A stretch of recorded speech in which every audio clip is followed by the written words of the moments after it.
I think we are live. Hey, how's it going? Lee Hayward here with our video chat for Friday, February 16th. And today we are streaming from the Total Fitness Bodybuilding YouTube channel as well as the Total Fitness Bodybuilding Facebook group. So I'm trying something a little different within our video chat because normally I stream to the Facebook page, but we've been having a lot of interaction and the community is growing over on the group. So I'm trying to stream it to the group. So if you're watching live, you may be tuning in from the page or the group. All right, let's see, or the YouTube channel or the Facebook group. So let's see. Hopefully this is coming through. And one thing that I want to acknowledge, if you are tuning in from our Facebook group, when you post questions, it may not actually show your name. There's some weird settings. I was in there screwing around with it, trying to get this set up. That's why there's a couple minute delay starting here. When you're streaming to a Facebook group, sometimes it doesn't show the names on my end. So if you're posting your questions through our Facebook group and you're watching it through the group, just sign your name to your question as well. And that would help me to address you by name as we're going through this. All right. So again, for those of you who are regulars, you know how this all works. The Total Fitness Bodybuilding video chat. It's something I do every Friday afternoon or every Friday evening, depending on what time it is in your neck of the woods. And it's basically a chance for us to hang out and have a conversation and do some live Q&A related to fitness and nutrition. So anything that you would like to discuss related to building muscle, losing fat, health and wellness, nutrition, supplementation, workout challenges, whatever, feel free to type in your questions and topics of discussion into our chat window there. So if you're on YouTube, there's going to be the live stream, plus there's the chat window.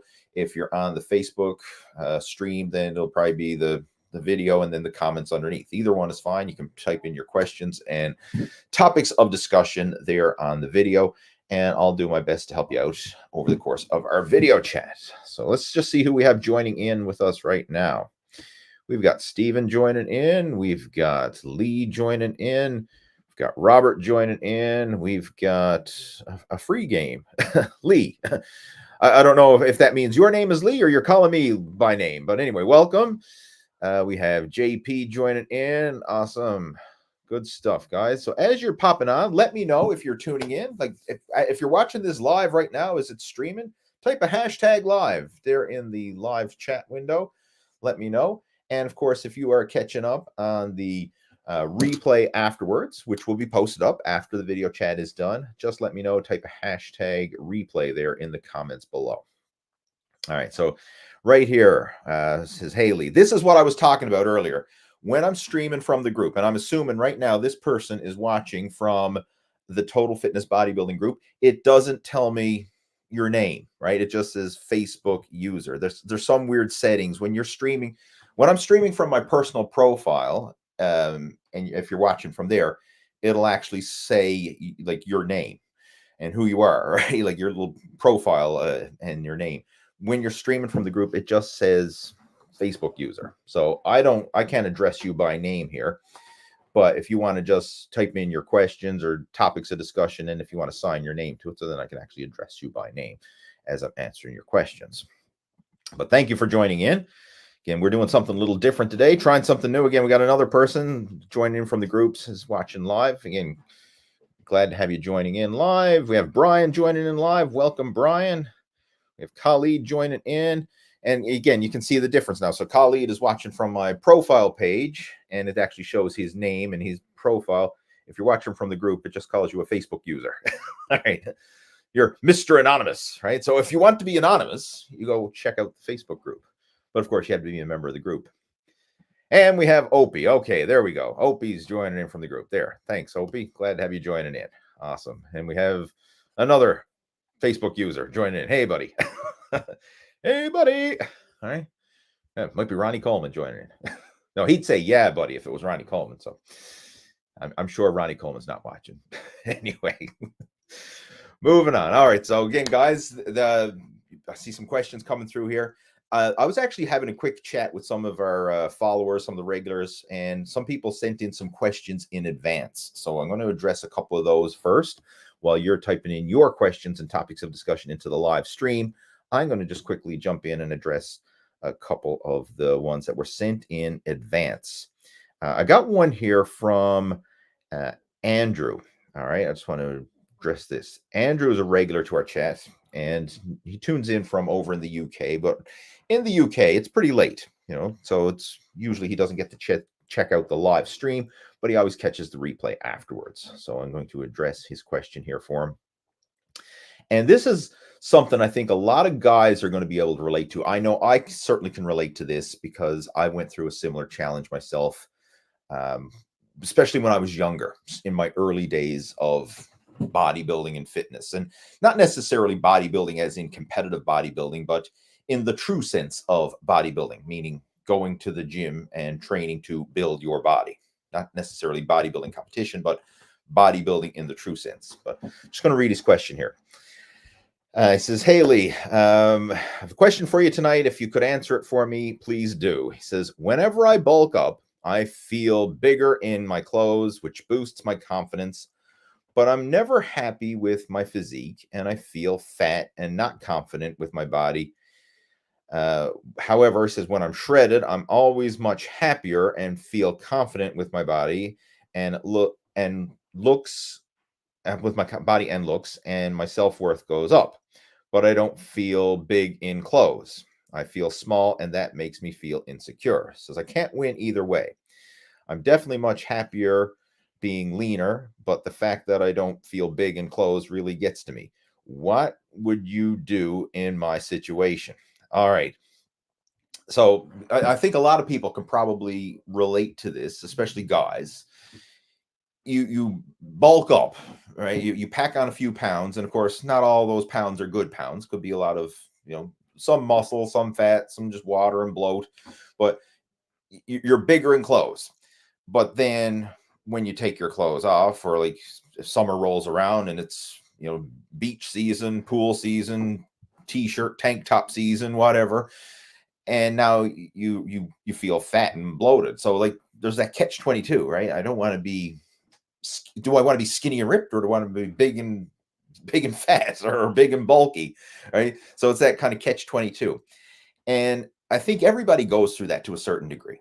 Everybody. And personally, I would much rather be skinnier and leaner, relatively speaking, of course. Nobody wants to be like rail thin underweight, but I mean, like, I would rather be err on the lean side versus the big and bulky side. And I've been in both scenarios myself, right? Like, I mean, for those of you who've been following along with my content and that, I mean, back in the day, I've been up as high as 240 pounds, and that was not a good look for me. And that's 240 pounds at a height of 5'6". So that's pretty stocky, right? I just don't know if I have any pictures there to share, just to kind of put things in perspective. Yeah, here's a couple. I'll just show you right here. So I'm just going to share my screen for a second here now. Share screen. Window right here. Put that in perspective. Is that coming through? Yeah, okay, there it is. So back then I was 240 pounds and bulked up. Now that's not a flattering picture, obviously, right? I'm not flexing or anything else, and I got my gut relaxed. I mean, gut sticking out further than the chest. And yeah, it's 240 pounds. I'd fill out my clothes. I'd fill out a t-shirt or a sweatshirt or whatever, but I certainly don't feel good at that weight, right? I mean, that's not a healthy, it doesn't feel good. But my strength was up, even though, again, that's not a flattering picture by any stretch. My strength was up. I was at my strongest in terms of like 1 rep max strength and stuff like that. But I wasn't happy or comfortable at that weight. I would much rather be the opposite, the leaner look. And that's where I would recommend. Now, even though that looks really good with, obviously with the shirt off and everything else, and you see the muscle definition and everything else. When I was dieted down like that, a lot of people would look at me and say, "Geez, man, you're looking awful skinny. Like, is everything okay? Are you sick? Right? You've lost a lot of weight. Like, what's on the go? Like, why are you looking so skinny?" So that's, you will get that reaction from people when you do lose weight. Like, I mean, you're not going to look as big or as impressive in your clothes, but ultimately you're going to feel better, you're going to be healthier, and you're going to know deep down that you're in better shape. I would rather know deep down that I was in better shape and looked better without the clothes versus just being big and fluffy and filling out the clothes and thinking, okay, I'm big, and I to me that I don't see the value in that, just being big for the sake of being big. Now, again, it depends on the individual and what it is you're training for, right? I'm not saying it's necessarily right, wrong, good or bad, because if you're a football lineman and you want to just be, have sheer mass on your frame so that you can be better for your position, or maybe you're training for strongman competition and you just want to have mass on your frames so that you can perform better at your sport, or if you happen to be a sumo wrestler and you just want to have mass for your sport, obviously that in those situations just having sheer mass on your frame is advantageous. But if you want to look and feel your best and be at your healthiest, I think you should err on the leaner side, and I think that'll be a much, ultimately a much better solution. And that's what I personally go for. I don't want to just be big for the sake of being big anymore. All right, I've been there and it's not comfortable. It's not a healthy feeling. And as far as energy levels, I mean, you're lugging around all that extra weight.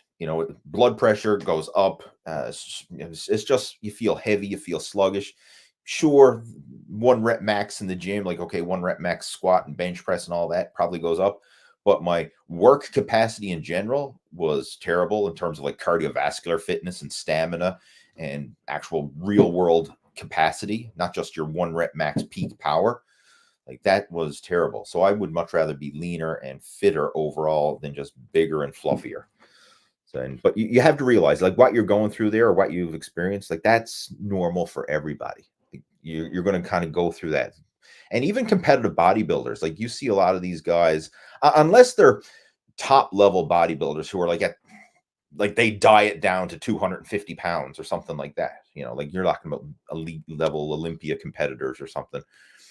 Most people, when they diet down, they're going to look skinny.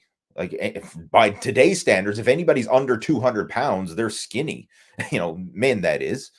Like, that's just the way the world is these days. Like, we're in an overweight world. Like, overweight is the new average. So if you are, if you're under 200 pounds, you're going to look skinny by most people's standards.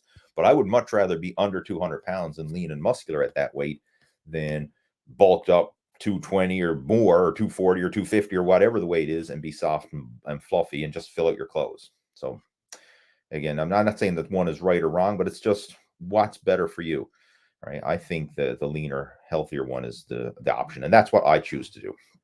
And with that being said, I actually posted on our Facebook group recently. I kind of did a confession, transparency, in that I'm not happy with how my own physique has been going in the last little while. Like, over the last several months, I've put on a few extra pounds of fluff, right?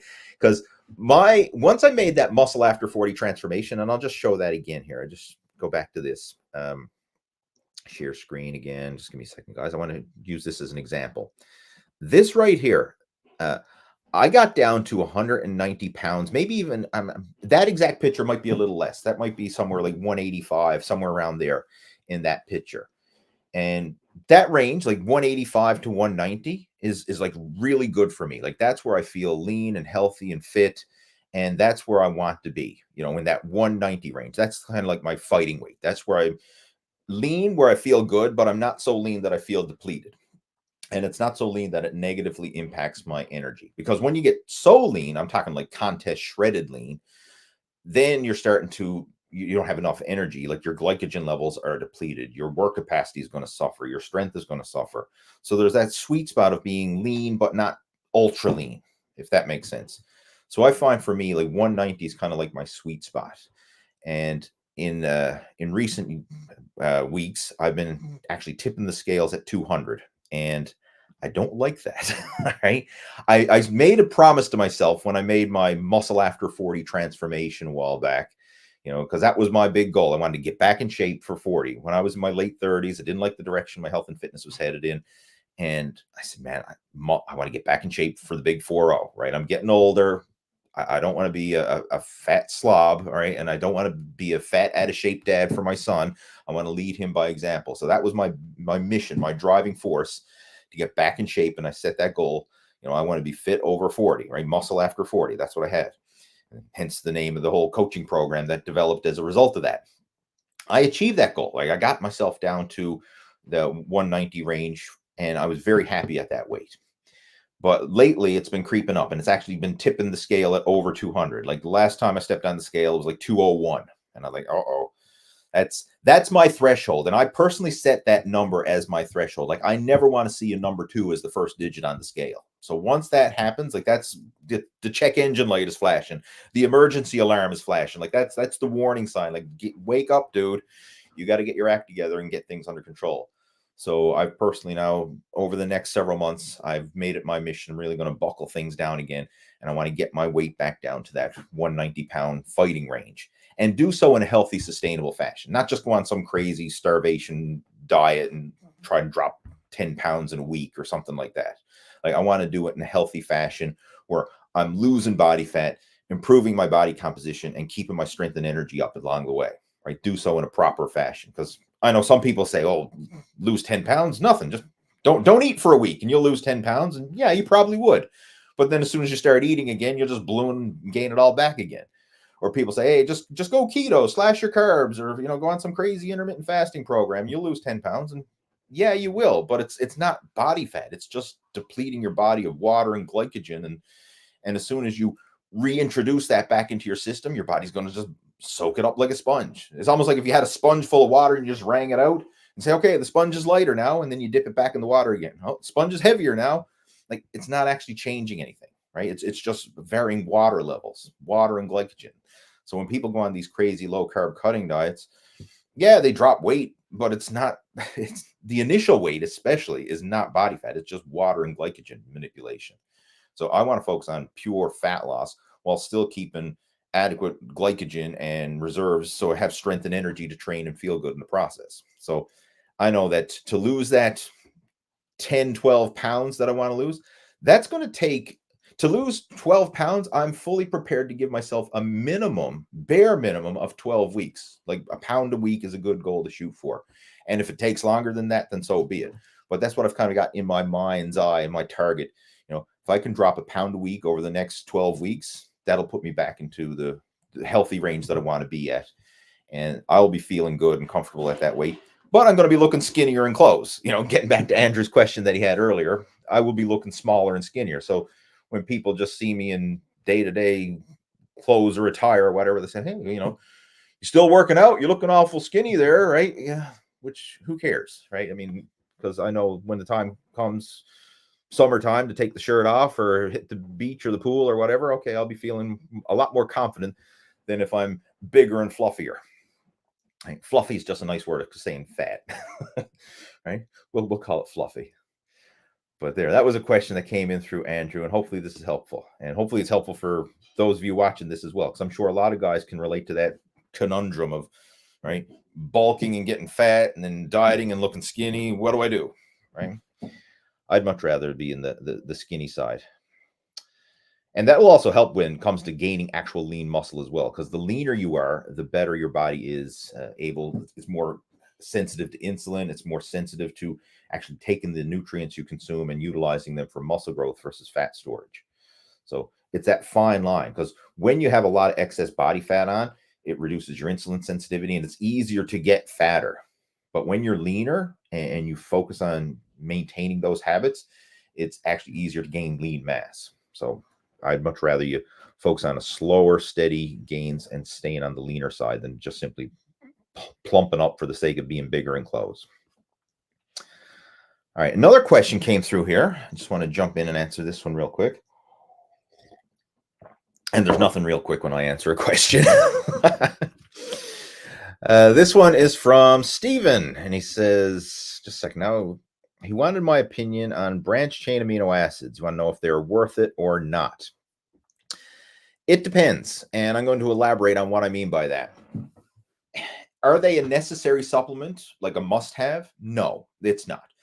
The only thing that is a must-have is meeting your nutritional needs and exercise needs and just living a healthy lifestyle in general. So, like, if you're eating adequate protein through solid food sources, you're exercising consistently, your sleep habits are on track, like all the chips are in place, right? You exercise, the nutrition, sleep habits, healthy lifestyle habits.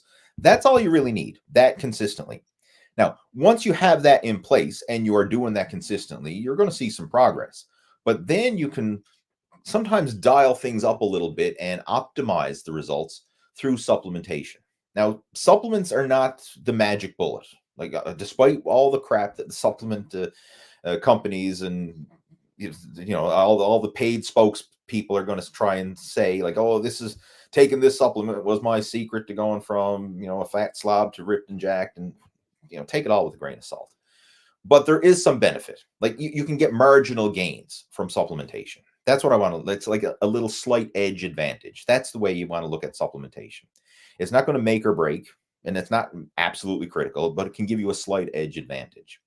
So when it comes to amino acids, the slight edge advantage that you're going to get is when you're doing high intensity exercise. That's when you would want to consume amino acids. Like, simply consuming them throughout the day is not really going to have a big impact, especially if you're already consuming adequate protein. Like, let's just say you're striving for a gram of protein per pound of your ideal body weight per day, and you're doing that consistently, spaced out over the course of at least 4 feedings per day. So let's just throw out an example. Let's say your goal is to be 200 pounds and you're eating 200 grams of protein a day, and you're doing that over the course of 4 meals, say like 50 grams of protein over the course of 4 meals, 4 times a day, that is. You got all the protein needs that your body will require to build muscle. However, you can kind of give yourself a slight edge advantage if you supplement with amino acids when you're doing high intensity training.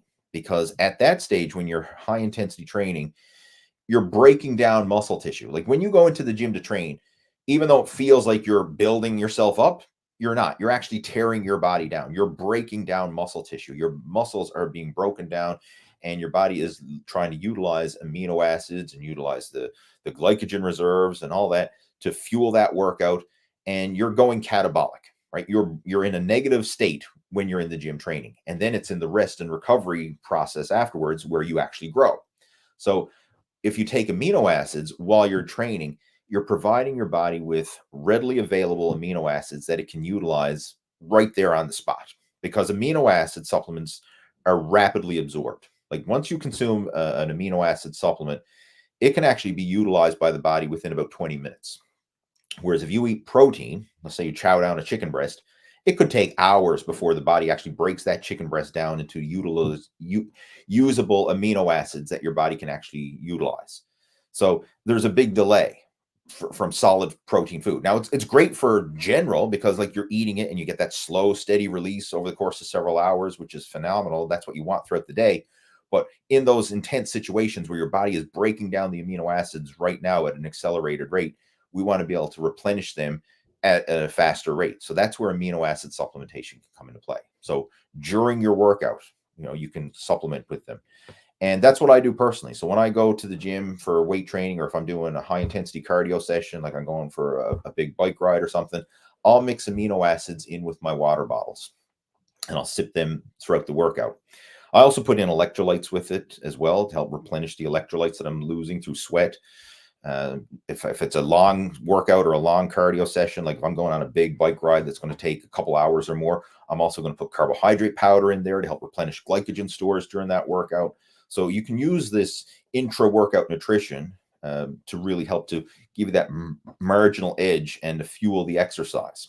So that's where amino acids can come into play, and it helps to speed up the recovery process, because you're giving your body those amino acids as your body is breaking them down and needing them.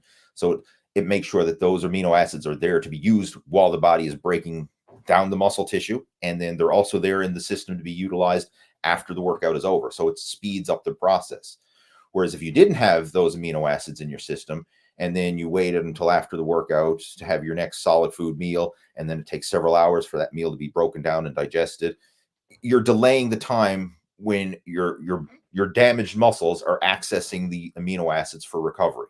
So it just slows down the process a little bit. Now, they'll still recover. Don't get me wrong. They will still recover, but it's just going to take longer to recover, right? So that's where you get the slight edge advantage with amino acids. And another thing I should point out too, when you're looking for an amino acid supplement, look for essential amino acids versus branched chain amino acids. That's kind of what most people do nowadays anyway, but back in the day, everyone focused on the branched chain amino acids, the 3 branched chains, because those were the key ones utilized for muscle building. But now we've kind of come to the realization that we need more than just the 3 branched chain amino acids. We need all the essential amino acids because there's so many other processes that are being stressed when you're training, right? It's not just muscle tissue, but all the processes.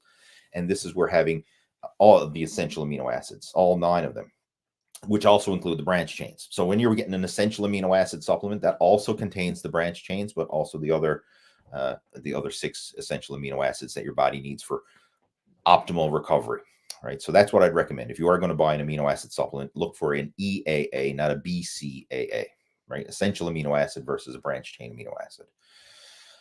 I actually have a blog post that elaborates this in a lot more detail, breaks it down, like discusses what the different amino acids are and all that. I'm actually going to share a link with you in our chat window there. So if you want to do a little bit more reading on this, you certainly can do so.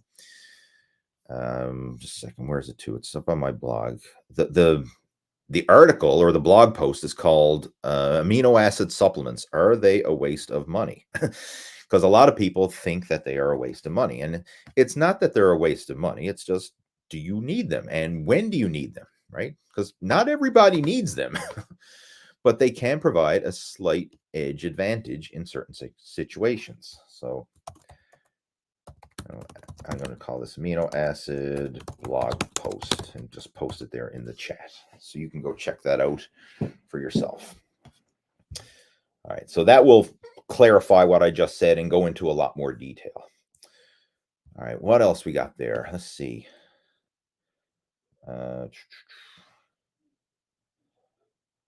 Another question here, and I believe this one's from Steven as well. He says, also, before I forget, I was wondering with some help on a diet plan throughout each week. I need some help with that. If you would like some help with a personalized nutrition plan, feel free to reach out to me through email or through Messenger, and we can chat there, and we can actually book in for a one-on-one strategy session call. So like we'll just chat through Messenger first, and then we can schedule in for a one-on-one strategy call and see what it is, like your needs, your situations, your goals, what it is you're trying to train for, and then we can customize it, because that's a lengthy discussion. Like that's not just that's not something I can answer in a few minutes in a simple YouTube video comment.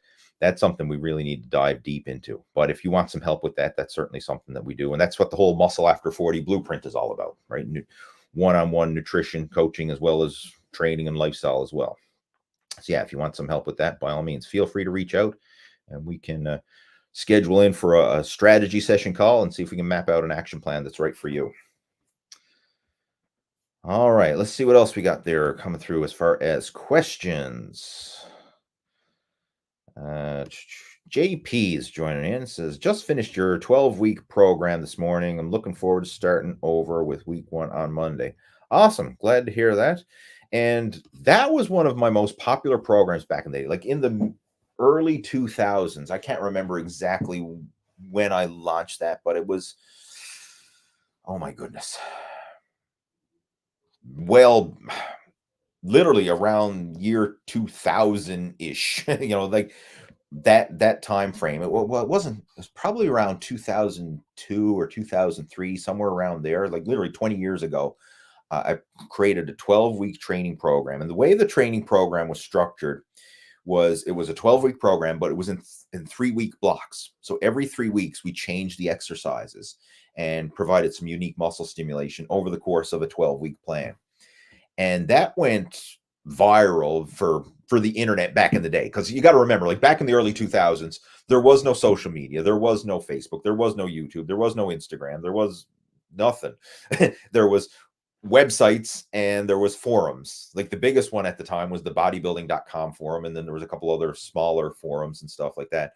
But I remember back in the day that actually went viral on the bodybuilding.com forum, and literally thousands of people followed that old 12-week program. And a lot of people were commenting on it, and some people, I even remember, for those of you who've been around the iron game for a while, especially the internet iron game, if you will, you remember Scooby used to make his YouTube videos, right, back in the day. He's still doing it, but he had a review of it as well, talking about it. It was actually a positive review, so it wasn't a negative one.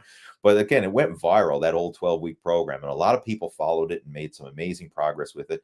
And it's still available. In fact, if you want to check it out, I'll post a link to it in our chat window. Just let me dig it up out of the archives, right? Back in the old, the original LeeHayward.com archives.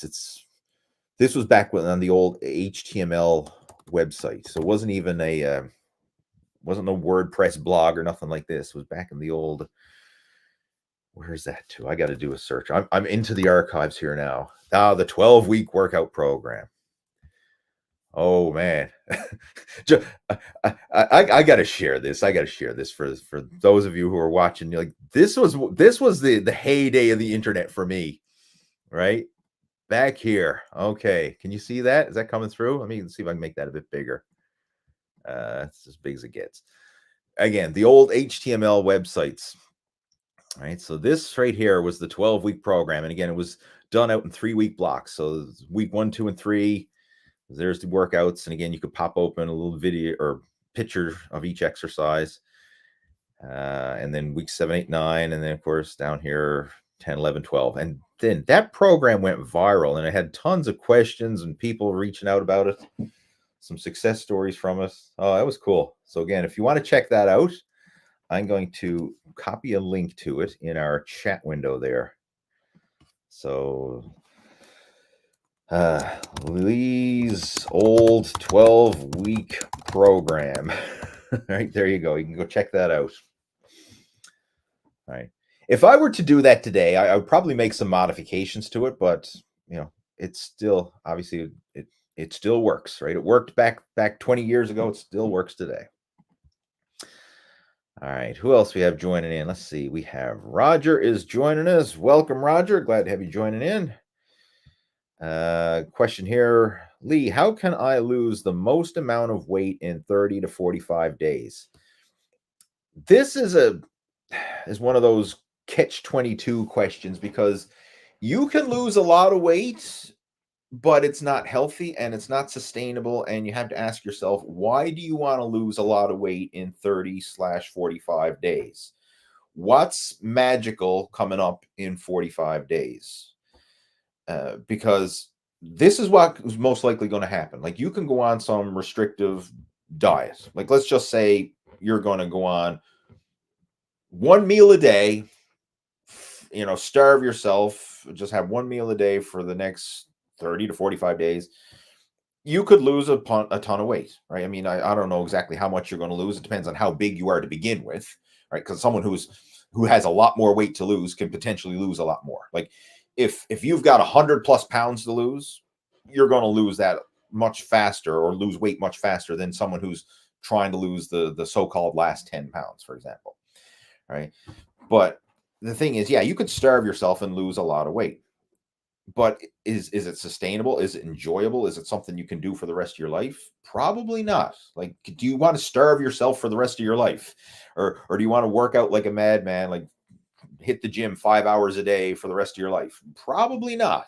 So this type of question, I mean, yeah, there's ways to do it, but is it sustainable? Is it enjoyable? Is it healthy? And again, is it worth it? Let's just say we could somehow starve you and lose, just realistically, throw it, say you lost 20 pounds over the next month, but then 6 months later, you got 30 pounds back on. Is that worth it to you? Like, do you want to be bigger than you are now just to hit a short-term goal in the short term? Some cases that may be the case. And I'll give you an example. Like, let's just say we have an athlete who's trying to make weight for a weight division. Like, I know some guys, when wrestlers, boxers, or whatever, like, they want to cut to make a certain weight class, but then as soon as they weighed in and then the event was over, like, they didn't care if they piled the weight back on or what, because hey, the event is over. It was just a short-term thing to make a weight class. Like bodybuilders will do the same thing if they have to make a weight class, right? They'll pull out all kinds of stops, like dehydrate themselves, cut water, and all that kind of stuff just to make a weight. But then as soon as they've made weight, then they don't care if they put weight back on again. So if you're just looking for a short-term thing, then yeah, there's probably strategies to help you with it. But if you're trying to get fit and healthy for life, the fast approach is not the best approach. You really want to think of what can you do and what can you enjoy and sustain and maintain as a lifestyle, not just what you can suffer through in the short term. Because the problem with suffering in the short term is it's not sustainable long term, right? You will rebound and you will gain the weight back. Over 90% of people who go on a diet end up gaining the weight back is because of this exact reason. They try to go to the extremes and then they can't sustain it. And then once they can't sustain it, they say, screw it, it ain't worth it anymore. They go back to their old habits and then pile the weight back on again, usually with a few pounds more. So we have to look at what it is you're ultimately trying to achieve here. And that's going to determine the approach you take. But what I invite you to do, if you would like some help with this, send me a private message. If we're friends on Facebook, you can message me through Facebook. If you're not, you can friend request me. I got my details down there in the description below this video. Or you can send me an email. I got my email address in the description below the video as well. Drop me a message through email or through Facebook, and we can have a chat and just see what it is you're trying to achieve and why you're trying to achieve it. Like what's coming up in 30 to 45 days that's so important for you to lose weight. And then we can see if we can map out an action plan to help you achieve what would be the best solution for you. All right. Let's see what else we got there. Neil's joining in. Good morning, good evening. He's on the other side of the globe, so good day. good day always works if you're not sure on the time.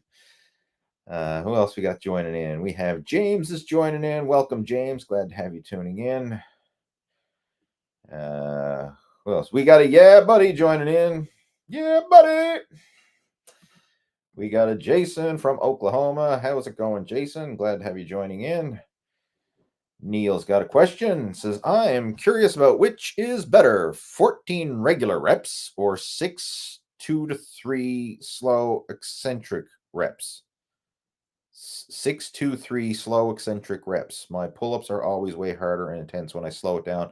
Same goes for my other lifts. I'm not sure what you mean by 6 2 3. Obviously, I'm going to decipher the question the best I can. What's better, doing faster pace reps and higher reps, or doing slower tempo and fewer reps?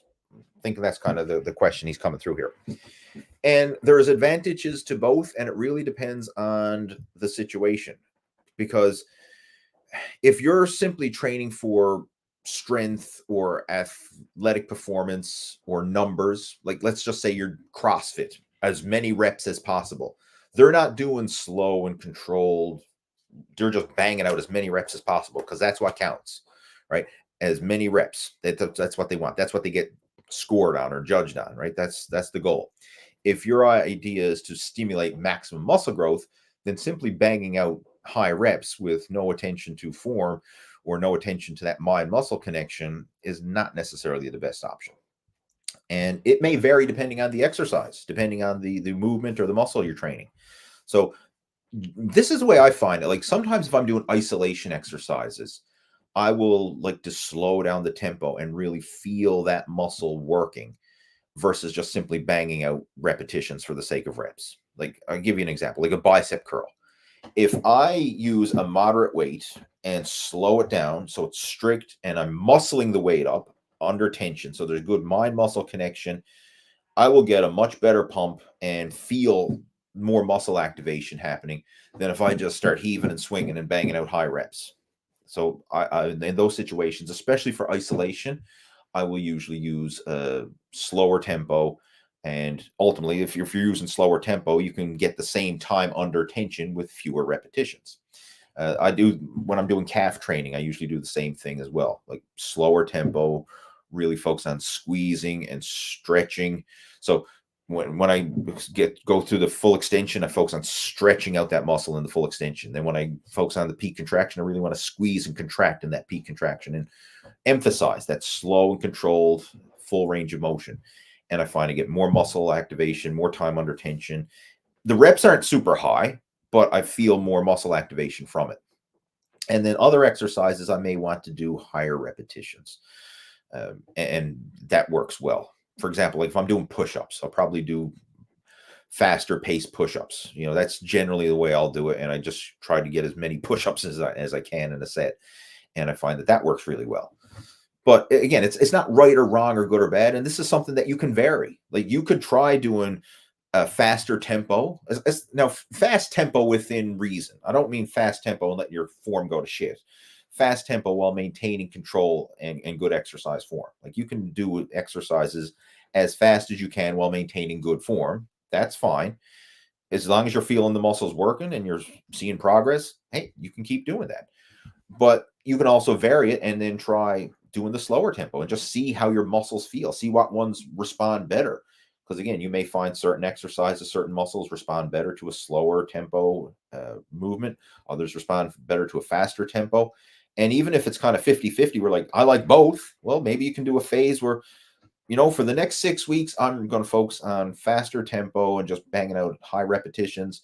And then for the next 6 weeks after that, I'm going to focus on slower tempo and really feeling that time under tension and get used to that.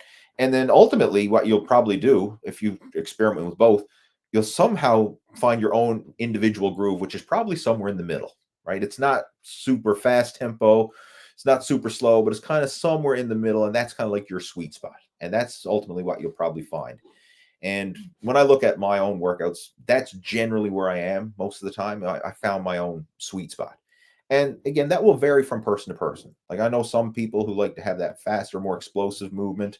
That works for them. Others really like to emphasize that slow and controlled movement. That works for them.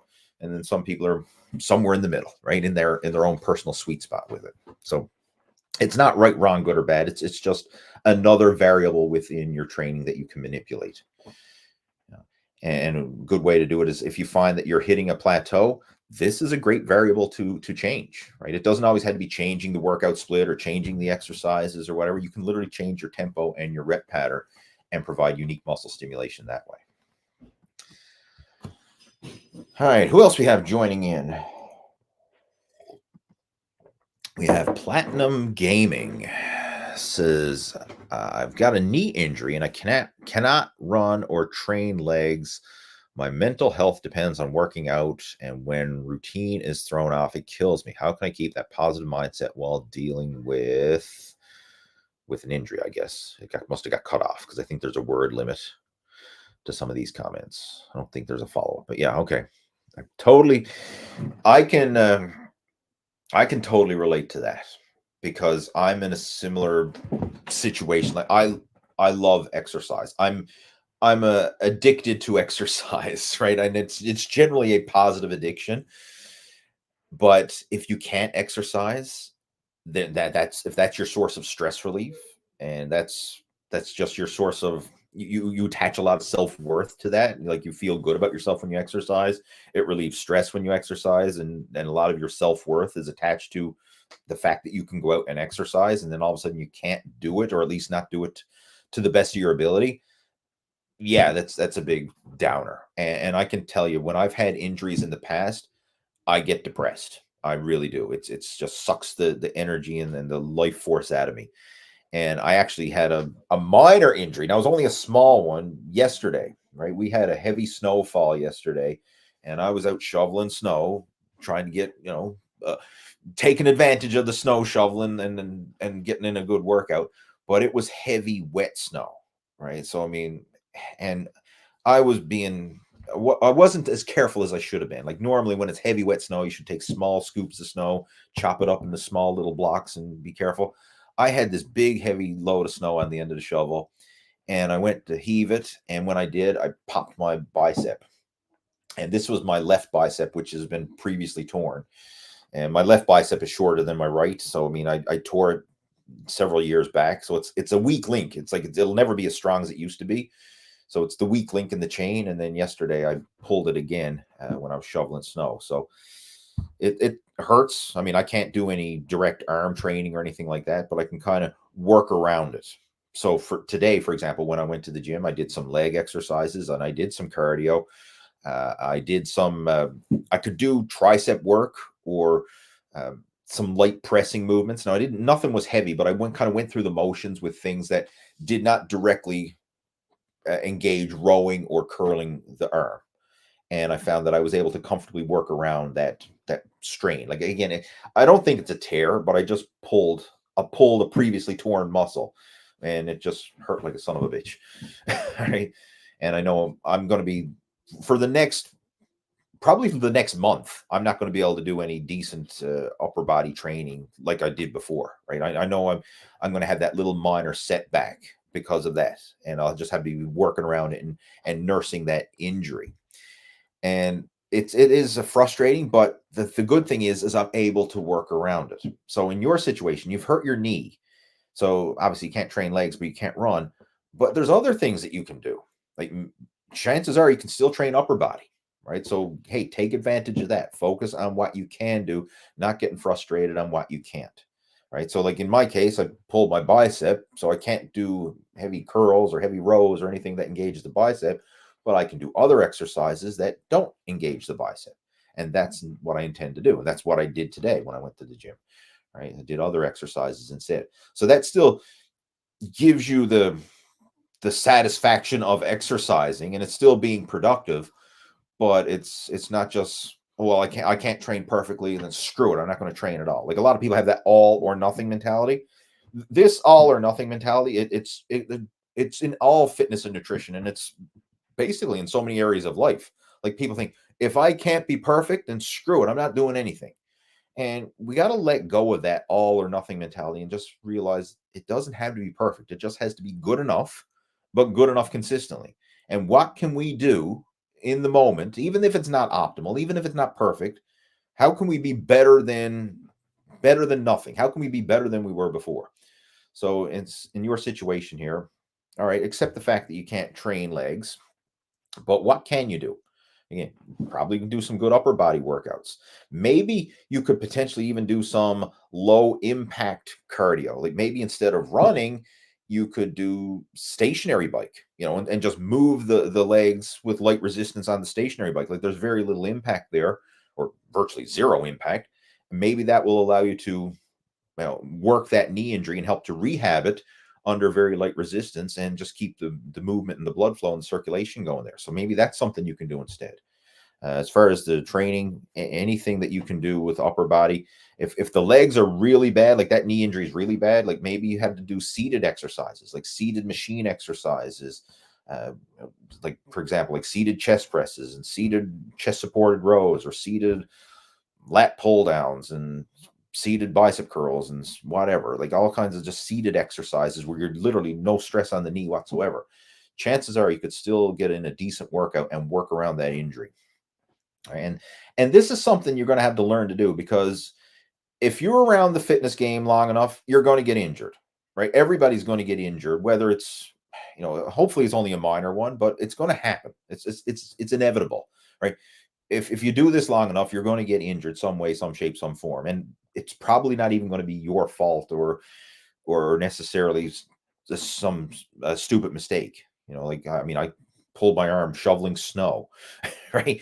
I mean, yes, technically it's my fault, but it's not like it was an intentional thing, and it wasn't that I didn't warm up, because I mean I was already out shoveling for over a half hour, so I was well warmed up by the time it happened. But sometimes just shit happens, right? And when it happens, yeah, it's frustrating, but you just got to deal with it, right? And work around it the best you can.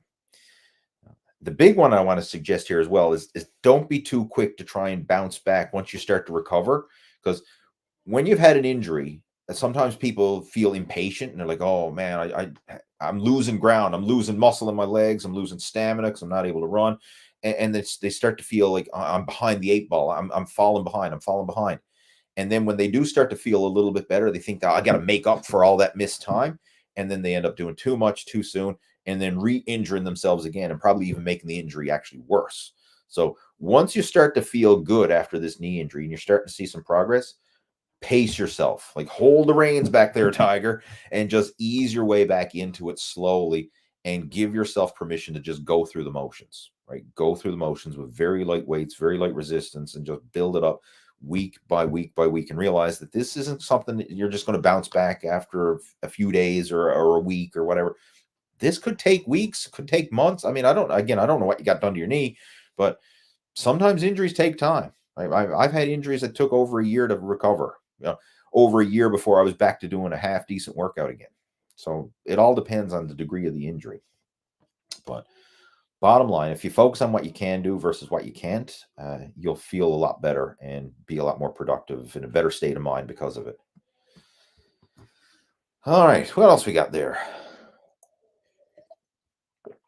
Robert saying, what do you think of Jay Cutler's way of working out with what looks like half reps? You'll see that like a lot of people have their own training style, and it's not always a full range of motion textbook form. And it's ironic that you mentioned this. I don't know, maybe the YouTube algorithm is just pumping out more Jay Cutler stuff lately, but he's been popping up into my YouTube feed, even though not that I'm not a fan of Jay Cutler. I mean, I'm not a regular follower of his channel, but they've been popping up into my YouTube feed recently. So I did check out a couple of his videos recently, and I noticed exactly what you're talking about. Like he doesn't use perfectly strict form. Like there's a little bit of heaving and momentum, and there's body English there, and some of the repetitions, depending on whatever exercise it is, it's not full range of motion. He's probably doing like mid-range partials. Like I've seen him doing like tricep extensions, and he's not fully locking out his elbows with his tricep extensions. Or when he's doing bicep curls, like he's heaving and swinging it to a degree. I mean, it works for him. Heck, he won the Mr. Olympia. So I mean, he got to the top of the sport with it. So I mean, it obviously works for him. So I'm not going to be one of these people to say, "Oh, he's wrong." I mean, hell, he far surpassed me in the sport of bodybuilding. So who am I to say what's right or wrong? But do I agree with that personally, or do I want to train like that? Not necessarily. Like I'm more of a stickler for form. I like to use good form when I do my exercises. That's just one of my things. And I don't like using sloppy form. Right. That again, that's me personally. I know some people who do like to use the sloppier form, or the more body English, however you want to call it, or doing instead of doing a full range of motion, they want to do these short partial reps. And you got to look at it like, what is it they're trying to train for? Like sometimes people may be doing partial reps because they're working around injuries. Sometimes people might be doing partial reps because they feel more tension or get a better pump. Like for example, like not locking out a bench press, for example, you're keeping more tension on the muscles versus locking it out. I mean, that makes sense. I can understand that. Or maybe there's mobility issues. Like sometimes people can't do a full squat, like they can't break parallel, but they could do partial squats. So that's fine. Like sometimes you have to do what you can do based on your body, your mobility, what works best for you. So but what you're saying there, like I've noticed that, and ironically, I've seen it with a lot of bodybuilders, and you will see everything. Like you'll see some bodybuilders who train with perfect textbook form, full range of motion, no heaving, swinging, momentum, or cheating. And in other guys, you're using a lot of cheating and momentum. Like prime example, like go search for some videos of like Branch Warren training. Like Branch is just a savage, right? The weights are flying around everywhere. Like there's nothing slow and controlled or whatever. Like he's just a savage in the gym. Now, hey, it works, right? I mean, he's gotten in crazy shape because of it. So I'm not saying it's right, wrong, good, or bad, but when you start to loosen up the form, the risk of injury, certainly the door opens for risk of injury. And looking back at some of the injuries that I've had, and a lot of times is training too darn heavy and using poor form is when those injuries typically come about. So I think if you do use better form, and lift weights that you can control through a full range of motion, you probably will be better off. Anyway, that's my 2 cents worth. I mean, it's not necessarily right or wrong. It's just what works for you, right? What do you prefer, right? What's your personal preference? All right, who's going here? Let's see. Another Facebook user. Hey, buddy, how's it going? Again, when you're posting through the Total Fitness Bodybuilding Facebook group, it just comes up as a anonymous Facebook user. So I can't address you by name, but I will do 200. No problem. Send me some. All right. Send you some what? I don't know. Send me a message so I know what the heck we're talking about here. I've lost my train of thought here. All right. Okay, someone says I'll go with fluffy. Oh, okay, that's back when I was talking about the fluffy or lean. Okay, well, hey, if you want to go fluffy, go fluffy. All right, I'd rather be lean than fluffy. Okay. Fluffy is just a nice way of saying fat. Pound a week seems very doable. I like that. Go for this goal. All right, good stuff. Dickie Holmes. Good evening from England. Good evening to you, Mr. Dickie. And if you're over in England, it must be pretty late. But then if you're a drummer, as in your avatar picture, you're probably used to staying up late. If you're out playing in the rock band till the wee hours of the morning. All right. Who else we got there? Opie's got a question. Would burpees be good for 15? Would burpees be a good 15 1-minute workout on my breaks at work? Would burpees be a good 15 1-minute, or do you mean 15-minute workout on my break? If hey, something's better than nothing, right? If you want to throw in little mini workouts throughout the day, whether that's burpees or push-ups or squats or just getting outside for a walk or whatever, do it, right? Like there's nothing wrong with adding in extra exercise, especially if you struggle to fit in time for exercise. Like back when I was starting my whole get back in shape, muscle after 40 transformation journey, one of the biggest challenges I had is I never had the time or the motivation to work out as consistently as I do now.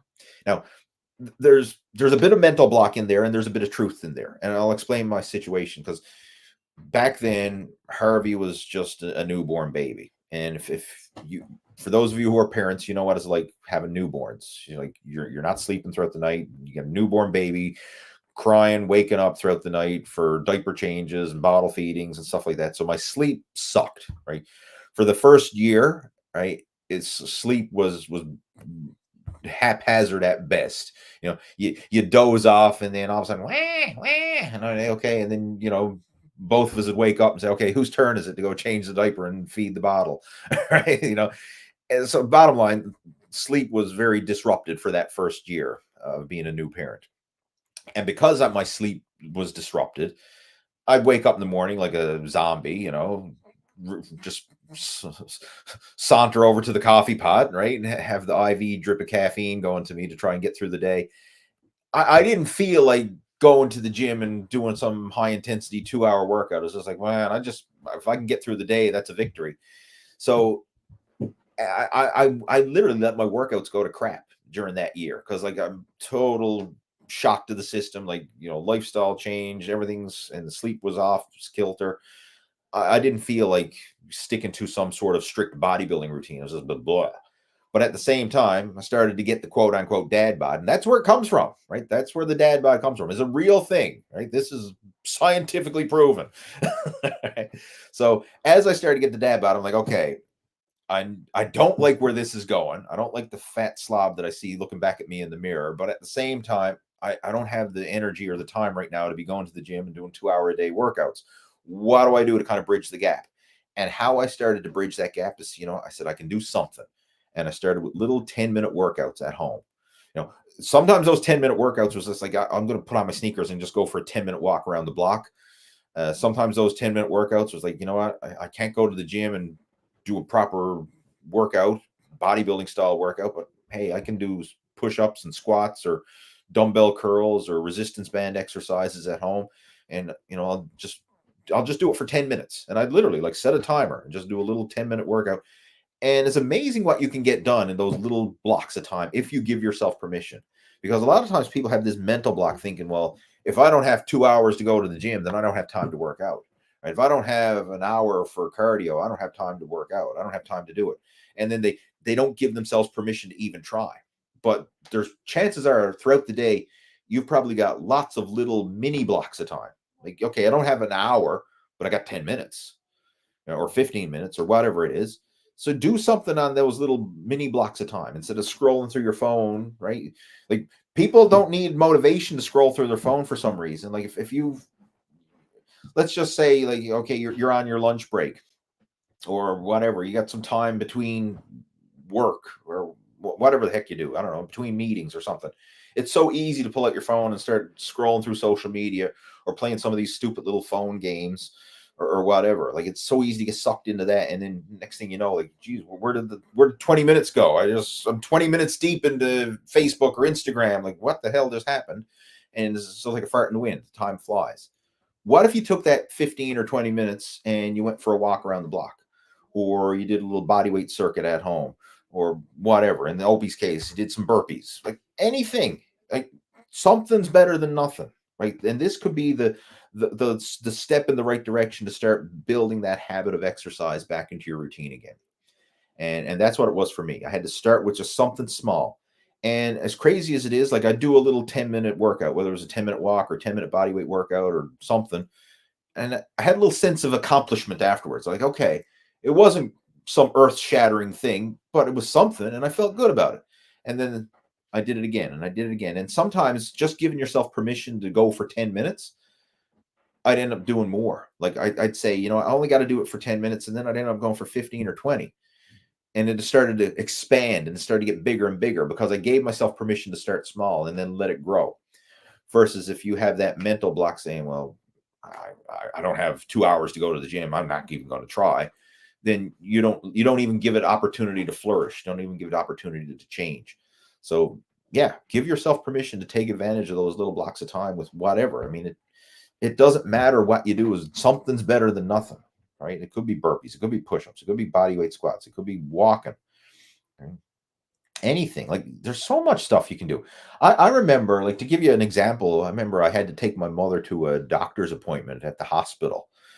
And while she was there in the waiting room, like, because God knows you can be sitting around waiting for an hour sometimes for an appointment. Instead of just sitting there in the waiting room and scrolling through my phone with her, I said, look, hey, you're here waiting for your appointment. I'm here with you, but it's kind of pointless for just the two of us to just be sitting here twiddling our thumbs. I'm going to go for a little walk. And what I actually did is I went down to the end of the hallway at the hospital. I mean, it's multi floors, and I started doing laps up and down the stairs in the staircase. Right? Like nobody takes the stairs, everyone takes the elevator. So I had this, whatever it was, 6 flights of stairs all to myself. So I was doing laps up and down the stairs, and I did that multiple times. Went up and down 6 flights of stairs multiple times. Got an awesome workout. I mean, heck, I was dripping with sweat, right? Got an awesome workout. And then, mom had her doctor's appointment and I drove her home again. So like that was a free workout that I got from time that I normally would be sitting in the waiting room, scrolling through my phone or reading a magazine or whatever, wasting time. I actually took advantage of that and got a workout in. Right? Another example of this is my son, twice a week, he goes to music lessons, and right there's a coffee shop right next to the music school. So what do most parents do? They go sit in the coffee shop, drink coffee, and scroll on their phone. Well, I'll just drop him off to music lessons and I'll go for a walk around the block. So I'll take a half hour and go for a walk around the block. So I'm getting in a little mini workout while he's in doing music lessons. So taking advantage of those little blocks of time could be the difference between you getting in shape or staying fat and out of shape. Like that's how small it could be. Like that could be the tipping point towards making progress or no progress. So take advantage of all those little opportunities when they arise, and just give yourself permission. Like don't overthink it, just do it, right? Don't think, am I going to get into my target heart rate zone? And is this going to be good? And how many calories am I going to, like, who gives a shit? Just do it, right? Over the course of a year, if you took advantage of all those little blocks of time and those little mini opportunities for exercise, it would make a noticeable difference. Like in and of themselves, it's not going to make a difference. Like if you go for a walk today or you don't, you're still going to look the same tomorrow. But if you take advantage of those little opportunities over the course of the next year, then you'll be able to look back and be blown away by the change. Like it's something that's going to accumulate day after day, week after week, month after month, year after year. All right. I know that was a long question for Opie's, a long answer for Opie's question, but hopefully you got some value from it. We got Richard joining in from Iowa. I know it's Richard because he always says he's live from Iowa, even though it doesn't have his name there. Welcome, Richard. Steven's giving me the thumbs up. You're welcome, my friend. Someone saying I'm gonna have to catch the replay. Hope you have an awesome day. I do. All right, good stuff. The replay will be posted up shortly thereafter once this is finished. We have Frank joining in. Hello, Frank from Sweden. And we have Zulio Mecco. I'm sure I'm butchering your name, but I'm going to call you Mr. Zulio Mecco because it just rolls off the tip of my tongue. Does your skeleton get bigger, wrists, ankles, bone density if you gain weight? If you're younger, your bones are still growing and will get bigger and denser and everything else, but it's not really going to change much. And it may change a bit if you gain a lot of weight. All right. And bone density is something that will vary over the course of your life. And that can vary based on nutrition. It can vary based on exercises you do. Like if you do weight bearing exercises, strength training, you will actually build bone density. So yeah, your skeleton can change. Now, it's not going to change as fast as muscle tissue, but it still can change. Like your bone density will get stronger and denser with regular resistance training or high impact training. Like for example, like runners will have more bone density than non-runners. People who lift weights will have more bone density than people who don't lift weights. So something that places a bit of impact on the bones, whether that's running impact, that helps to build bone density, or just weight bearing will help to build bone density. And this is important, especially as you get older, because most older people, they get very fragile, and not just fragile in terms of muscle loss, which is they refer to it as sarcopenia, age-related muscle loss. But a lot of that age-related muscle loss isn't so much age-related muscle loss, it's age-related lifestyle changes that lead to muscle loss. Because if you keep an active lifestyle as you age, you can maintain a lot of your muscle mass. Right? And if you maintain healthy nutrition habits as you age, you can maintain a lot of your muscle mass as well. Because most people, as they age, they tend to eat less, make poor food choices, they less exercise, and as a result, they start to deteriorate. Like they literally start to lose muscle, they start to lose bone density, their fitness and their work capacity, and everything just goes downhill. And then before you know it, they're just sitting in a rocking chair, right? I mean, my grandmother back in the day, like she was sitting in a rocking chair and she'd have her knitting needles, and that was her activity, right? Knitting in the rocking chair. Nowadays, I guess grandmothers, they don't knit anymore. They probably scroll through their iPad playing Candy Crush or some whatever games they do, or scroll through Facebook, whatever. I don't know. They're high tech grandmas, but they're still sitting in the rocking chair or the lazy boy chair or whatever it is. But there's not a lot of physical activity going on, if you know what I mean. And that reduces bone density, reduces fitness capacity, and all that. And of course, the muscles, if you don't use it, you lose it. So I mean, it just leads to a negative spiral. So you need to keep yourself active, and of course, the bones do respond to strength training as well. As far as getting bigger, I don't know exactly what you mean. There is like if somebody you'd have to gain a lot of weight to actually have it change your bones structurally, right? Like especially if someone is like a teenager going through puberty and they're put on a lot of weight through those teenage years, yeah, their bone skeleton structure will change. But once somebody is matured and their bones kind of like solidify, so they're at a set height and all this, the bone structure really doesn't change that much other than the density of those bones. That's what's going to change the most. All right. Hopefully that answered the question. And if it didn't, feel free to elaborate.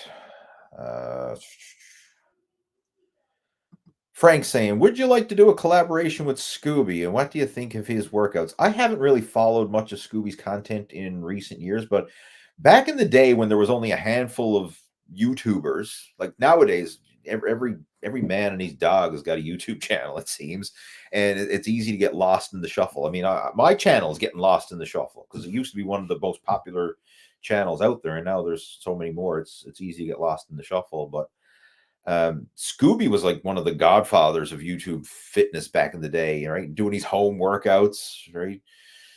And I mean, I thought they were pretty cool. Like for that niche, right? You know, like, hey, you just need a set of dumbbells and nothing fancy and make it work.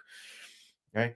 Would I do a collaboration with him? I mean, if heck, I would. I mean, he lives across, I mean, I think he lives in California, somewhere like that. And I'm in Newfoundland. So like, totally opposite ends of the continent, right? Thousands of miles in between. So it's not like a convenient collaboration, but if I had the opportunity, hell, why not? I would. Right. I mean, I've followed his content for years, and we do have some things in common to a degree. Because I know, like, he's into cycling, and and obviously he's into weight training too. But yeah, I mean, I think it'd be a cool collaboration. I think he's also into cars too. I know I've seen him have some car videos and stuff like that. So yeah, it probably would be a cool collaboration. But is it going to happen anytime soon? I don't see it happening. I'm not planning on heading out west, and I don't think he's planning on heading out east anytime soon. But who knows? The future will tell. See. There we go. JP saying Scooby's how I found you. Yeah, because he actually did a video, or not, maybe it was a video review, but I know he had a review on his website of the 12-week program back in the day. And we're talking 20 years ago, right? Like the good old days of the internet, right? I sound like an old geezer here now talking about, yeah, when I was your age, right, back in the good old days. Yeah, the good old days. What else we got there? Let's see. Jason is joining in. How's it going? I'm doing well, Jason. How are you doing, my friend? Glad to have you joining in. Welcome to the video chat. Nelson is joining in. Love your Q&A, Lee. The live video is awesome and full of great tips. Keep up the great work you're doing. Thank you, Nelson. Nelson's been a regular for following our content for years and years and years. Yeah, glad to have you joining in. Welcome. And Nadojazi. I know I butchered that. Nadojazi. Well, Mr. Nadojazi says, do you suggest a stretch before or after a workout? It's been a while. I did not stretch my body. All right. I'm deciphering what the fingers are typing. Right. I know fast fingers can lead to spelling errors, but do you suggest a stretch before or aftet workout? Been a while. Did jot stretch nigh Buffy? After. Stretch after your workouts. You can do some warm-ups before, and I always recommend doing warming up before. Like that, if we're looking at the order of importance, never skimp the warm-up. For me, I usually start with at least 5 minutes of cardiovascular exercise just to elevate the core temperature, get the blood flow moving, and just to prepare the body for the workout that's to follow. Ideally, it's nice if you can do something that works your total body, like a rowing machine, an elliptical with the moving handles, or a cross trainer machine with moving handles, whatever, elliptical / cross trainer. In North America, we usually call them ellipticals. I find in Europe, they usually call them cross trainers. It's the same thing. It's just, that striding thing where you're moving your arms. Those are great because, again, they engage the total body, but you could also do stationary bike, treadmill, stepper, whatever. But do something just to get your body moving, especially if it's cold out, like in the wintertime. If you're coming into the gym from out in sub-zero temperatures and it's cold, you want to warm up your body, because a warm muscle and warm body is less susceptible to injury, and it's going to train and function better. So always do a thorough warm up. And then once you've got that cardio warm up done, and 5-10 minutes, in that range, depending on what you feel you need. As I get older, I probably stretch it out to the 10 minutes because I need a bit more time to get the old kinks out of the joints. Then I'll do some mobility work for whatever I'm going to be training that day. So I might do some like arm circles and rotator cuff rotations and deep knee bends and things like that, just to kind of get the everything, the joints limbered up and moving and stuff. And then I'll get into the actual weight training workouts. And every exercise always starts off with a light warm-up weight, and then several progressively heavier sets, working up to my top working weight for that particular exercise. So I always pyramid up. A general rule of thumb, start with about half of what you're going to use for your top working weight, So like if you're only going to do 3 sets, and that would be the minimum, say like, okay, just keep the number simple. Let's say your top weight is 100 pounds, do a warm up with 50, then do another with 75, and then go to your 100. Like that would be the minimum.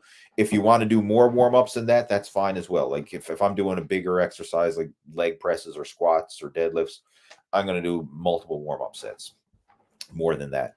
But don't skimp the warm up sets. Like I always include them.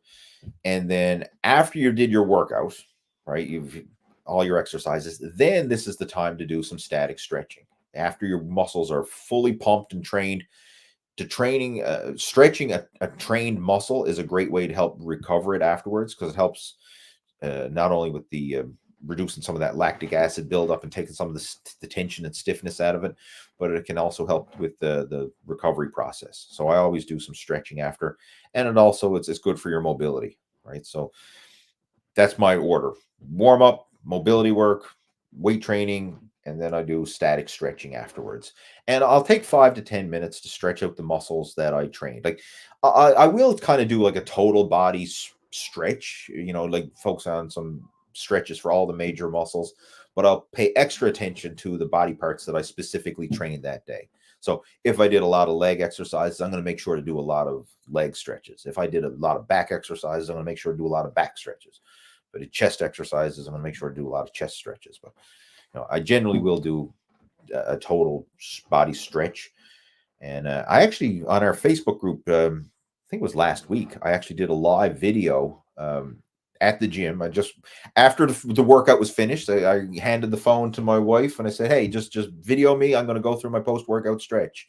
And I took the whole post-workout stretching routine that I do after my workouts. And I made a little live video right there and then in the gym. And that's posted up on the Total Fitness Bodybuilding Facebook group if you want to go check it out. And the link to the Total Fitness Bodybuilding Facebook group is down in the description below this video. All right. We have Zulio Meko from Greece at 1 a.m. Well, it's late. That's very late. I'm going to tell you, by the time it's 1 a.m. here, I'm going to be sound asleep. I'm not a night owl anymore.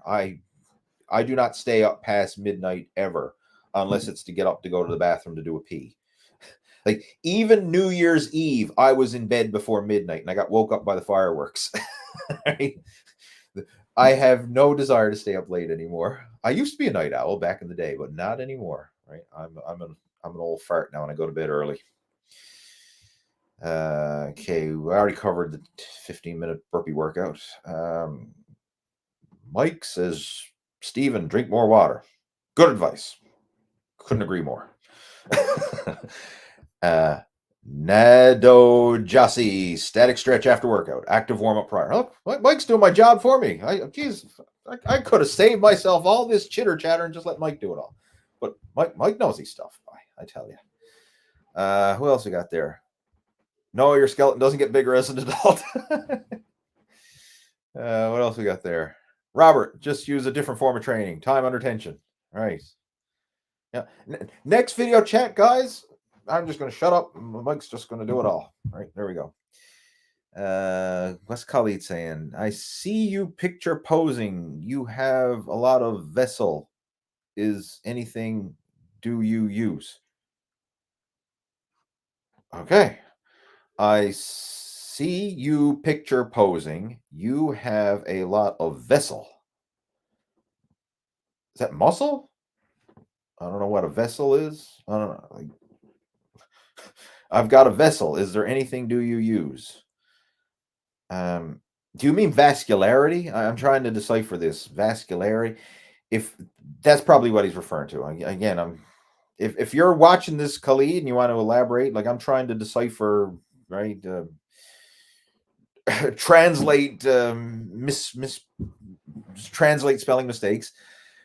Do you use anything? I naturally, when I get my body fat low, I naturally have a lot of vascularity, like through my shoulders area, even down through the arms and the shoulders. That's just the way it is. And it's been like that ever since I was a teenager. Like I remember dieting down for my very first bodybuilding competitions as a teenager. And once I got the body fat low and then I got a pump, I'd have vascularity across the upper chest shoulder area. So that's there's nothing you can take or do to get that. You either have it or you don't when it comes to vascularity. Like sometimes you'll see guys that have like that big vein running down their biceps. You got it or you don't. It's just the genetic structure of your veins. And again, I'm assuming you're talking about vascularity here. I think that's what you mean by vessel. That it's really a genetic thing, but you have to have your body fat low enough in order to see it. Like if you've got a layer of fluff, right, you're carrying extra fat, you're probably not going to see the vascularity because the skin is just so thick and covered in fat. But once you get your skin thin, if you have the vascularity there, it will show. And not everybody does. Like I'll give you a prime example. Like I know someone earlier was talking about Jay Cutler's workouts. Like Jay Cutler is one guy who doesn't have a lot of vascularity in the chest shoulder area. Like there's some, but it's not ridiculous. But then some guys do have ridiculous vascularity in the chest shoulder area. For those of you who've been around the bodybuilding world for a while, you remember Paul Dillette back in the day. He had like it was almost like snakes running through his chest and shoulders when he was in contest shape, right? Insane vascularity. And some guys just have that crazy vascularity. A lot of it is genetics. You know, it's now obviously like the more developed you get and everything else, and when you get a good pump, that'll help to bring it out more. But if you don't naturally have that vascularity, then you know, it's not going to be as apparent as it is for some people who just naturally do have it. So again, hopefully that was your question. I could be totally off, but we'll move on. Chef Sheldon Wayne, I know I'm not typical. I do appreciate your time, brother. All right, you're welcome. Glad to have you joining in. Welcome to the chat. And I guess we could all say we're not typical because we're all unique. Everyone's got their own specific challenges and situations and whatever. Right. Well, there are some commonalities. There's also a lot of uniqueness or not typicalness about us. All right. Who else we got joining in? Roger's got a question.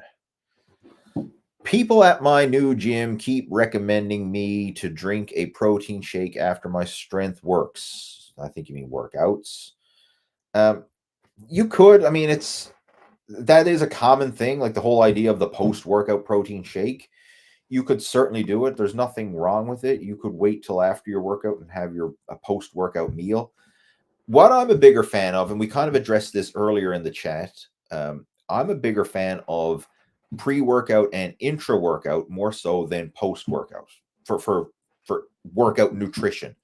Because if you have a good pre-workout meal or you have good intra-workout nutrition, whether that's like amino acids, carbohydrate powder, or whatever it is that you need, depending on the type of workout you're doing, that will be used throughout the workout itself. And it's also still going to be in your system after the workout is over.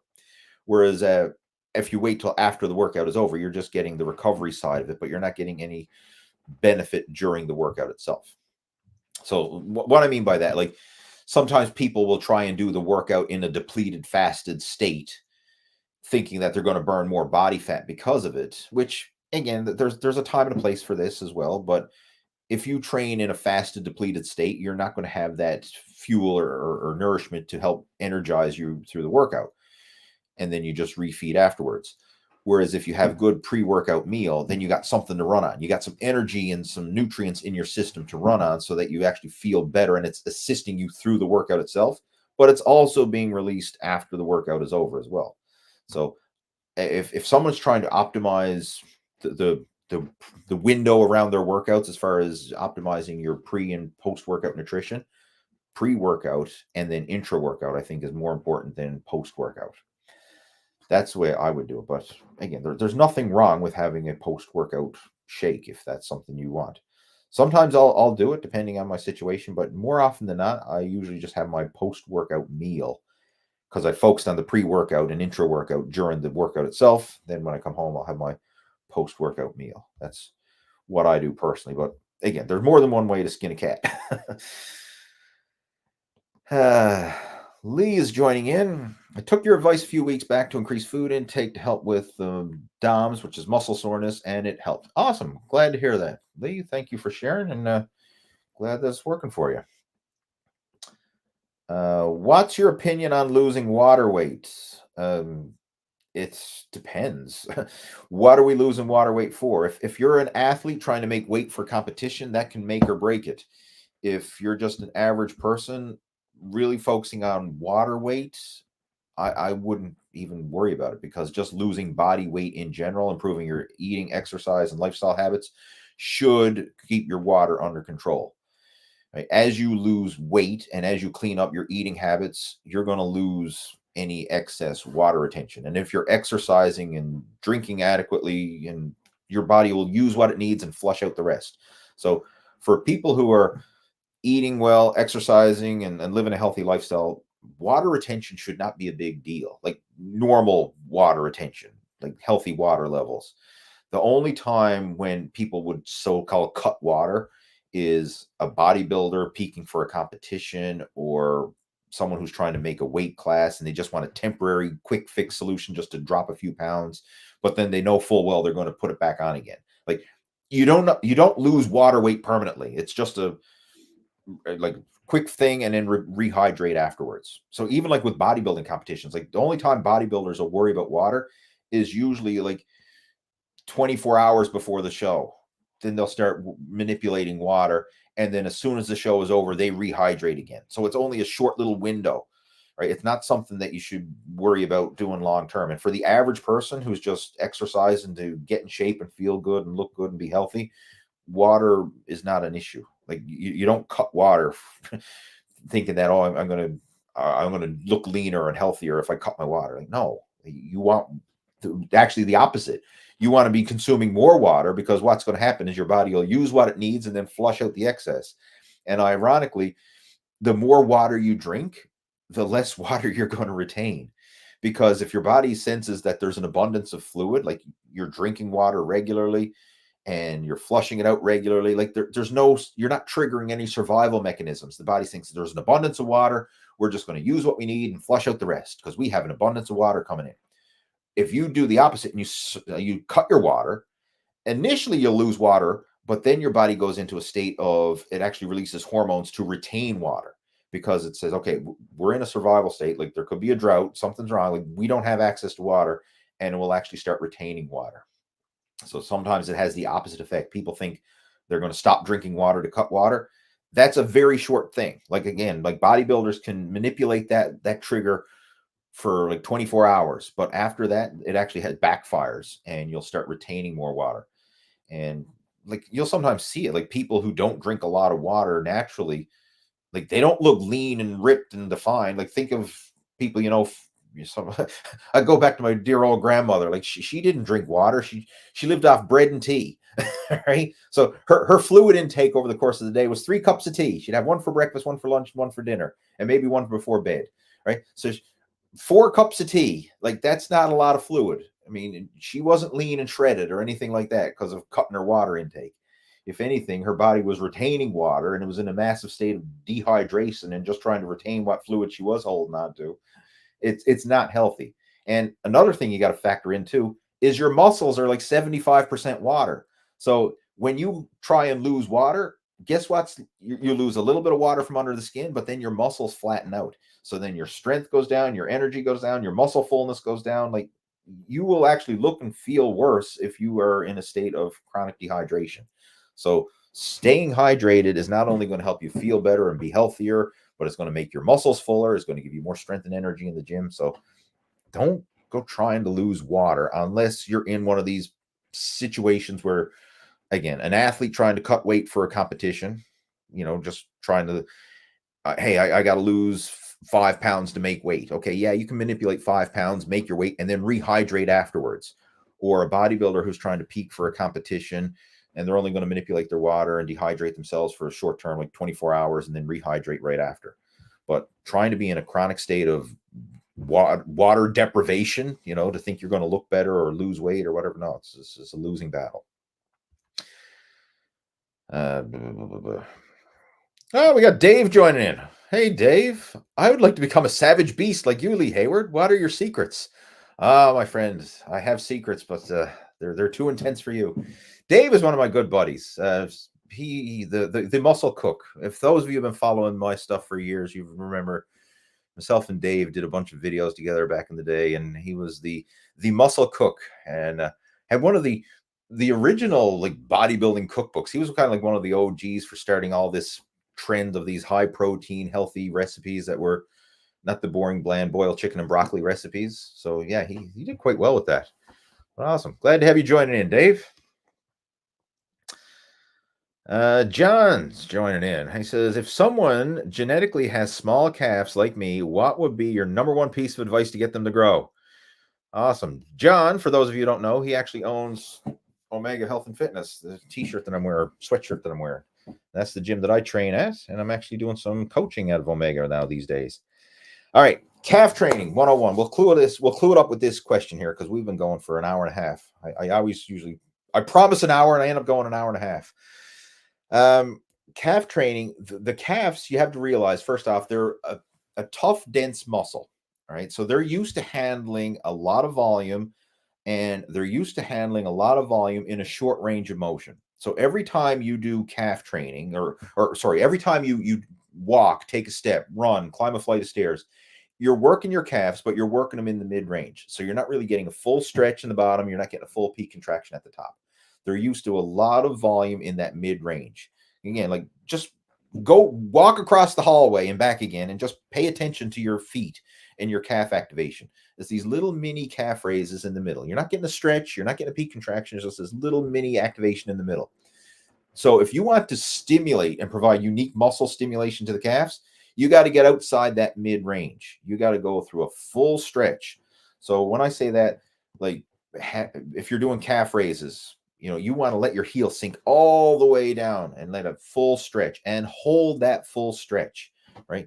Hold it there for a second or two, really feel that stretch, and then come right up onto the balls of your feet, squeeze those calves at the top for a full peak contraction. Hold that there for a second or two. And this is what I do when I do calf raises. I don't know if I got a video I can actually show you or what, but it's literally all I focus, peak contraction, hold it, fully stretched, hold it, peak contraction, hold it, fully stretched, hold it. I'm not doing these little mini bouncy reps up and down. Like you go to any gym and you'll see the guys with the skinniest chicken legs, and they got the full stack on the calf raise machine, and they're in there doing these little bouncy reps. Probably their knees are half bent, so they're semi squatting, semi calf raising, semi back jerking it, and they got the whole stack, and they're going up and down with these little tiny mini choppy reps in the mid range, and they got the skinniest calves ever. Right. So there's tons of stress on the body. Don't get me wrong. Like they're working hard, but it's not activating the calves to the full degree. Right. They're just exerting grunt force for, I don't know, for shits and giggles.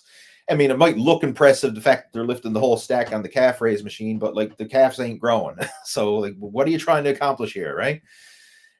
I would much rather them take half the stack, a quarter of the stack, like just take a fraction of the weight and focus on what I just said. Full stretch, hold it, full peak contraction, hold it, and really just emphasize that. And you will feel like your calves will, like, they'll burn, they'll stretch, and you'll just feel the muscle fibers activating at a degree that they're normally not used to. Do that, and you'll get much more muscle activation in the calves. And forget the weight. Like I'm telling you, like, I don't care if you're using 100 pounds or less. Like, it's all relative, but it's ironic. Sometimes you see the guys who lift the most weight get the skinniest calves because they're using shitty form. I would much rather use way lighter weight and really focus on that time under tension, and then the full stretch and the full peak contraction.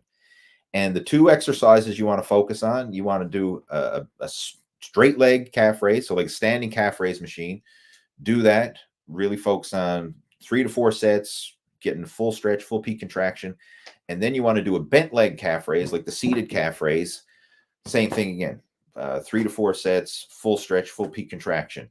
Because when you do your calf raises with your legs locked out, and then when you do your calf raises with your knees bent, you're hitting the different aspects of the calves. Like one's going to hit the gastrocnemius more, one's going to hit the soleus more. So by doing both straight leg and a bent leg calf raise, you're going to get maximum muscle stimulation, and then get outside that mid-range, fully stretch, full peak contraction.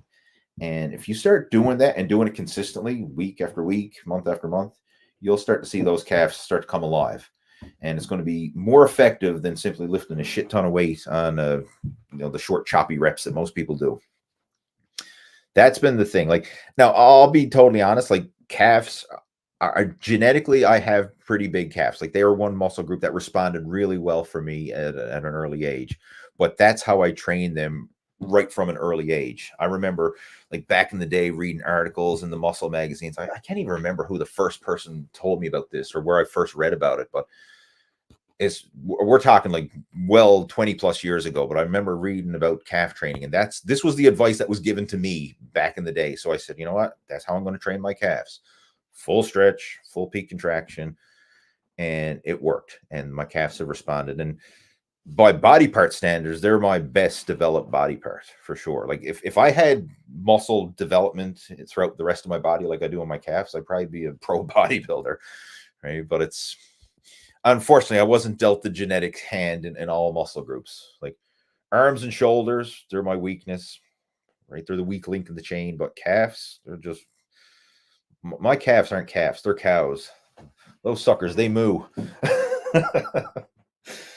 Anyway, hopefully that helps, John. And with that being said, I'm going to get ready and clue it up. So thank you, folks, for tuning in. It's been a lovely chat. I had a wonderful conversation. I know we had a good turnout of people this time around. Lots of questions, and there's still more questions coming through. But if I didn't address your question, or if you want to elaborate and chat more, reach out to me. Reach out to me either through Facebook, and you can send me a private message through there, or you can reach out to me through email. So if you're not on Facebook, feel free to send me an email. My contact information is down in the description below, and we can have a chat. You know, if you got any questions, we can discuss them there. Or you can even book in for a one-on-one strategy session call. You know, if you want the more in-depth discussion of training, nutrition, and if you'd like to come on board with our VIP coaching program, we can certainly have a free strategy session call to discuss your needs and your situation and see if we can come up with a realistic action plan that works for you. And in the meantime, I'm going to clue it up, and the replay of this will be posted up very shortly. And if you want to catch any of the other replays that we have, they're all posted up on the Total Fitness Bodybuilding YouTube channel as well. All right, guys, if you enjoyed it, give it a thumbs up, smash that thumbs up button and show some support. And I will talk to you same time next week. Take care. Over and out. Boom.